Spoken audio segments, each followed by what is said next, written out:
Hello everyone, welcome to my YouTube channel. तो Atal Bihari Vajpayee medical university द्वारा जो उत्तर प्रदेश में बैचलर ऑफ पैरामेडिकल कोर्सेज के लिए जो मॉपअप राउंड काउंसलिंग प्रक्रिया चल रही थी, तो आपकी स्टार्ट हो चुकी है। उसकी पोस्ट रेजिग्नेशन सीट मैट्रिक्स आ चुकी है और बहुत बड़े अमाउंट में गवर्नमेंट और प्राइवेट में आपकी जो है सीटें खाली हैं हर कोर्स में, हर कॉलेज में। तो आपको देखिए किस प्रकार से मॉपअप राउंड काउंसलिंग करानी है, कट ऑफ क्या जाएगी, ठीक है, कितने नंबर पर गवर्नमेंट प्राइवेट कॉलेज अलॉट होगा, स्मार्ट तरीके से चॉइस फिलिंग करते हुए आपको काउंसलिंग कैसे करनी है जिससे कि आपको कम नंबर पे भी कॉलेज अलॉट हो चुके, ठीक है, उसके बारे में बताऊंगा। साथ ही साथ आपको ये बताऊंगा क्या डॉक्यूमेंट की रिक्वायर्ड रहेगी, कट ऑफ क्या जाएगी, कितने नंबर वालों को काउंसलिंग कराना चाहिए। साथ ही साथ ये भी बताऊंगा कि बेस्ट कोर्स कौन सा है, बेस्ट कॉलेज कौन सा है, किस कॉलेज में कितनी सीट है, उसके बारे में भी जानकारी देने वाला हूँ, ठीक है। तो चैनल पर नहीं है, चैनल को सब्सक्राइब और टेलीग्राम को अवश्य ज्वाइन कर लेना। साथ ही साथ प्राइवेट कॉलेजेस के बारे में भी थोड़ी बहुत चर्चा करेंगे, तो बने रहिए फिलहाल हमारे साथ। तो देखिए हम आ चुके हैं नीचे, स्क्रॉल डाउन करके यहाँ पे आप देख सकते हैं common paramedical entrance test CPET 2025। तो इसके लिए हम देखिए बैचलर ऑफ पैरामेडिकल कोर्सेज़ के लिए बात कर रहे हैं। तो हमारा देखिए जो मॉपअप राउंड काउंसलिंग का रजिस्ट्रेशन है वो आपका स्टार्ट हो चुका है और पोस्ट रेजिग्नेशन सीट मैट्रिक्स भी आ चुकी है, ठीक है। और 1 अगस्त से हमारा जो सेशन है वो भी स्टार्ट हो ही गया है, ठीक है। तो कल से हमारा सेशन स्टार्ट हो गया है, मॉपअप राउंड काउंसलिंग प्रक्रिया भी हमारी चल रही है। तो ये देखिए रिजाइन करने के बाद हमारी पोस्ट रेजिग्नेशन सीट मैट्रिक्स दिन फ्राइडे को 1 अगस्त को आ चुकी है और 1 अगस्त से ही हमारा मॉपअप राउंड काउंसलिंग का रजिस्ट्रेशन और चॉइस फिलिंग भी स्टार्ट हो चुकी है। तो 1 अगस्त से लेकर 5 अगस्त तक आप जो है मॉपअप राउंड में काउंसलिंग की चॉइस फिलिंग और रजिस्ट्रेशन कर सकते हैं, उसमें पार्टिसिपेट कर सकते हैं। सबसे पहले हम ये जानेंगे कि आपका जो है मॉपअप राउंड में कौन पार्टिसिपेट कर सकता है, उसके बाद आगे की चर्चा करेंगे, ठीक है। जो आपका सीट एलोकेशन आएगा वो 7 अगस्त को देखने को मिलेगा। 8 अगस्त से लेकर 13 अगस्त के बीच में आप जो डिसीजन लेते हुए कॉलेज में एडमिशन प्रक्रिया कंप्लीट करने के लिए जा सकते हैं। Last date of college admission लेने की जो है आपकी मॉपअप राउंड काउंसलिंग की वो आपकी 13 अगस्त रखी गई है। तो इसी क्रम में आगे हम जो है ये बात करेंगे कि मॉपअप राउंड में कौन पार्टिसिपेट कर सकता है, उसके बाद कट ऑफ वगैरह की बात करूँगा। तो एक बार वीडियो को पूरा अवश्य देखें लास्ट तक, जिससे कि आपके सभी डाउट्स क्लियर हो सकें। तो सबसे पहले बात करें एलिजिबिलिटी क्राइटेरिया की कि मॉपअप राउंड काउंसलिंग कौन करा सकता है। Following candidate will eligible for the following mop up round counselling, यानी कि ये जो कैंडिडेट हैं जो मॉपअप राउंड काउंसलिंग पार्टिसिपेट कर सकते हैं वो कुछ इस प्रकार हैं। देखिए, all the candidate who have not participate in round first, ऐसे कैंडिडेट जिन्होंने फर्स्ट राउंड काउंसलिंग में पार्टिसिपेट नहीं किया वो डायरेक्ट मॉपअप राउंड में पार्टिसिपेट कर सकते हैं। एक ही राउंड काउंसलिंग हुआ, एक राउंड काउंसलिंग होने के बाद हमारी जो है पैरामेडिकल की मॉपअप राउंड काउंसलिंग स्टार्ट हो गई। All candidate who have participated in round first have not been allotted any seat in college, ऐसा कैंडिडेट जिन्होंने फर्स्ट राउंड काउंसलिंग में पार्टिसिपेट किया उन्हें कोई सीट अलॉट नहीं हुई वो भी पार्टिसिपेट कर सकते हैं, या ऐसे कैंडिडेट जिन्होंने फर्स्ट राउंड में पार्टिसिपेट ही नहीं किया वो भी इस राउंड में पार्टिसिपेट कर सकते हैं।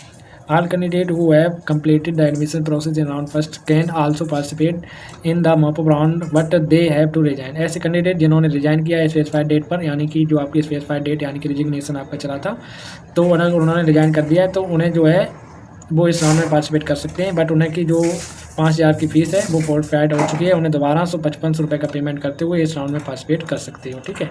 अब ऐसे कैंडिडेट जो इस राउंड में पार्टिसिपेट नहीं कर सकते, तो all candidate who have participated and allotted seat in round first, ऐसे कैंडिडेट जिन्होंने पहले राउंड में ही एडमिशन प्रोसेस ले लिया है और सीट पे रिजाइन नहीं किया है, तो वो कैंडिडेट जो है इस राउंड में पार्टिसिपेट नहीं कर सकते, ठीक है। तो आपको काउंसलिंग का रजिस्ट्रेशन किस प्रकार से करना है, आपको एबीबी साइट पे आना है, आईडी और पासवर्ड से लॉगिन कर लेना है। आईडी पासवर्ड से लॉगिन करने के बाद अगर आप फर्स्ट बार इस बार काउंसलिंग में पार्टिसिपेट कर रहे हैं तो 500 रुपये की काउंसलिंग फीस प्लस 5,000 की आपको जो है सिक्योरिटी फीस देनी रहेगी, तभी आप इस काउंसलिंग में पार्टिसिपेट कर सकते हैं। जो आपकी 500 रुपये की काउंसलिंग फीस है ये आपकी नॉन रिफंडेबल है। जो आपकी 5,000 की जो फीस है, अगर आपको कोई कॉलेज कोर्स अलॉट नहीं होता है तो ये आपकी रिफंड हो जाएगी, अगर अलॉट हो जाता है तो ये आपकी फ़ीस में जुड़ जाएगी, ठीक है। तो काउंसलिंग के टाइम पर आप जो है जो जरूर डॉक्यूमेंट की आपको रिक्वायरमेंट रहेगी वो 10th की मार्कशीट और 12th की मार्कशीट और कास्ट सर्टिफिकेट आपका लगेगा, ठीक है। तो ये 3 डॉक्यूमेंट आप अपलोड करने पड़ेंगे ड्यूरिंग द काउंसलिंग। आपको देखिए जो फर्स्ट राउंड पार्टिसिपेट कर रहे हैं वो इसको उनको जो है 5500 रुपये का पेमेंट करना पड़ेगा। ऐसे कैंडिडेट जो पहले 5500 का पेमेंट कर चुके हैं फर्स्ट राउंड में, उन्हें कोई सीट अलॉट नहीं हुई, उन्हें दोबारा से देने की आवश्यकता नहीं है, ठीक है, उनसे कोई भी फीस नहीं लगेगी, ठीक है। इसके बाद आपको देखिए जैसे ही आपकी सीट अलॉट हो जाती है तो उसके बाद आपके सामने ये ऑप्शन आएंगे एक्सेप्ट और डिक्लाइन का। अगर आपको जो सीट अलॉट हुई है उस पर आप एडमिशन लेना चाहते हैं, आपको अच्छी लगी तो आप एक्सेप्ट करते हुए सीट कंफर्मेशन 40,000 का पेमेंट करेंगे और कॉलेज में एडमिशन लेने जाएंगे। अगर आपको सीट अलॉट हुई, आप उस पर एडमिशन नहीं लेना चाहते, आपको कॉलेज अच्छा नहीं लगा, आपको सीट अच्छी नहीं लगी, तो आप डिक्लाइन कर देंगे। डिक्लाइन करते हुए आप जो है आपको 40,000 का तो पेमेंट नहीं करना है, लेकिन जो कैंडिडेट पहले पेमेंट कर चुके हैं उन्हें दोबारा से करने की आवश्यकता नहीं है। तो देखिए 40,000 का सीट कन्फर्मेशन फीस जो आप करेंगे ये आपकी ट्यूशन फीस में इंक्लूड हो जाएगी। जो जरूर डॉक्यूमेंट की आपको रिक्वायरमेंट रहेगी एडमिशन के टाइम पर, तो वो आपके देखिए प्रोविजनल अलॉटमेंट लेटर, 5 आपकी बैकग्राउंड की फ़ोटो, 40,000 का फीस डिपॉजिट की रिसिप्ट, ID कार्ड और सीट वेरिफिकेशन जो आपने एप्लीकेशन फॉर्म फिलअप करते टाइम अपलोड करा था वो, 10th 12th की मार्कशीट, कास्ट सर्टिफिकेट, ठीक है, मेडिकल फिटनेस, TC और कास्ट सर्टिफिकेट के अतिरिक्त अगर आपका गैप है तो गैप सर्टिफिकेट की आवश्यकता पड़ेगी।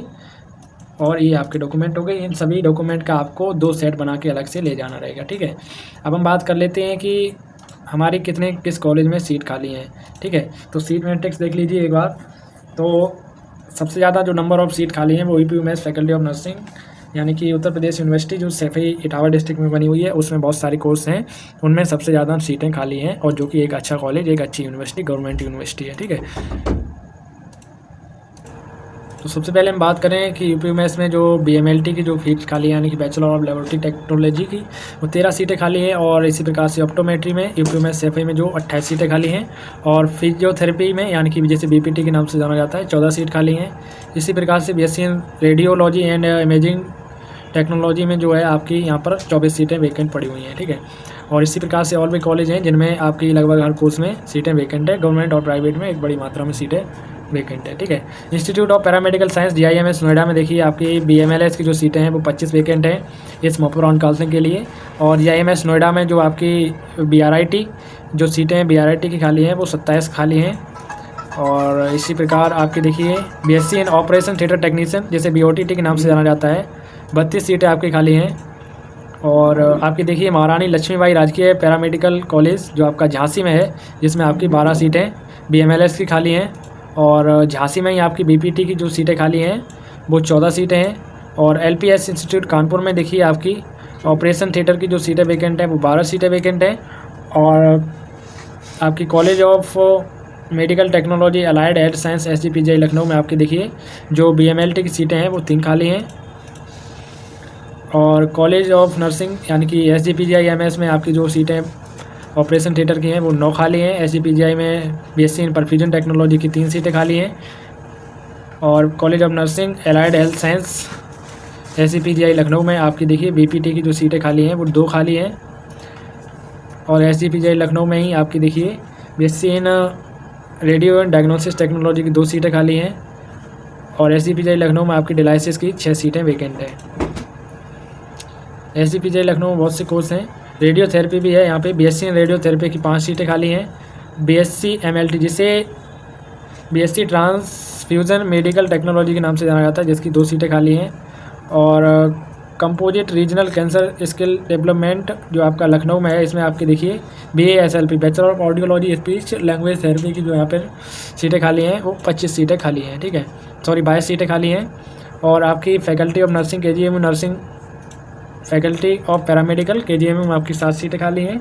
और ऑप्टोमेट्री की KGMU में 3 सीटें खाली हैं, जो कि KGMU में इसी बार सीटें आई हैं। BPT की यहाँ पर 1 सीट खाली है। और KGMU में BSc रेडियोलॉजी टेक्नोलॉजी की यहाँ पर रेडियोथेरेपी टेक्नोलॉजी की आपकी 3 सीटें खाली हैं। और आपका post graduate institute child health science super speciality paediatric hospital जो आपका नोएडा में है, इसकी BSc ऑपरेशन थिएटर टेक्नीशियन की 14 सीटें खाली हैं। होमी भाभा कैंसर हॉस्पिटल जो आपका वाराणसी में, जिसमें आपकी BMLS की जो है 4 सीटें खाली हैं। और आपकी देखिए होमी भाभा कैंसर इंस्टीट्यूट वाराणसी में बैचलर ऑफ ऑपरेशन थिएटर की 3 सीटें खाली हैं।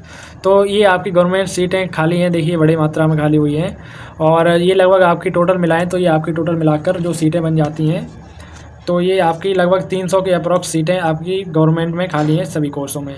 इसी प्रकार से देखिए आपकी प्राइवेट में भी एक बड़ी मात्रा में सीटें, देखिए आगरा का कॉलेज है, यहाँ पर लेबोरेटरी टेक्नोलॉजी की 38 सीटें, 30 सीटें और 30, 30, 30, 27, 21। तो देखिए प्राइवेट में भी एक बड़ी मात्रा में सीटें जो है वैकेंट है। ज़्यादा प्राइवेट के कॉलेज नहीं हैं, जैसे कि ज़्यादा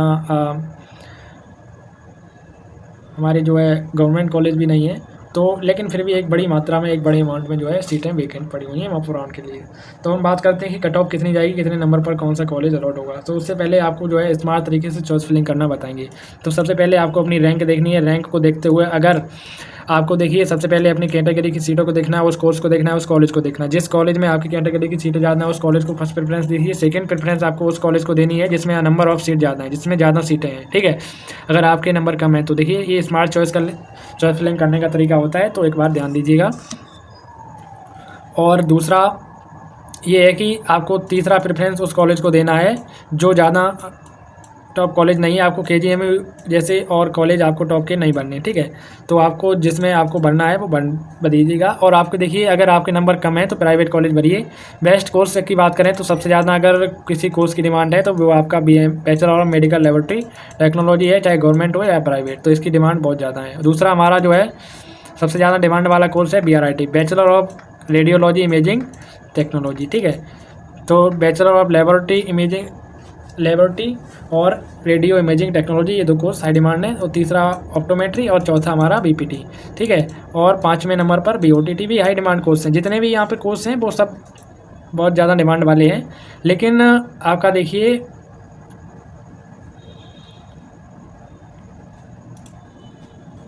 अब हम कट ऑफ की बात करें कि कितने नंबर पर जो है किसे गवर्नमेंट की बात करूँगा, प्राइवेट को लेकर एक अलग से वीडियो आपको कल तक प्रोवाइड करा दूंगा, ठीक है।